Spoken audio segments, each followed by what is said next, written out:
Hello বন্ধুরা, good morning. এখন বাজে 11:15, মানে 11:15টাও একটু পেরিয়ে গেছে আর কি।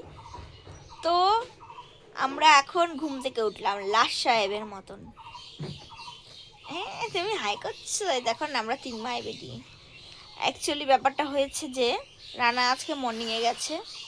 তো আমি 7টার সময় উঠে রান্না টান্না করে টোরে একদম বাসি কাজকর্ম সেরে, বা মানে রান্নাঘর মুছে টুছে একদম বাসন টাসন মেজে পয় পরিষ্কার। এখন কোনো কাজ নেই, শুধু জামা কাপড় ধোয়াটা বাকি আছে আর নিজেদের স্নান টান এগুলোই বাকি আছে। তো বাইরে যা ওয়েদার, মনে তো হয় না জামা কাপড় ধুতে পারবো, বৃষ্টি হচ্ছে একটু পর পর। তারপরে আমার বড় মেয়েকে যেহেতু ঘুম পাড়াতে হয় আবার ওষুধ খাইয়ে, তো সেই জন্য ওকে ঘুম পাড়িয়েছি। আমি আবার একটু ঘুমিয়ে গেছিলাম, সেইভাবে ঘুম হয়নি, মোটামুটি একটু একটু ঘুম হয়েছে। যাই হোক, এখন উঠলাম ঘুমের থেকে 11:15 বাজে। সে ব্যাপার। শো বাবা, দিদিভাই শুতে, বুনু শুতে বলছে তোমাকে, শোও শোও। এই দেখো আরেকজন।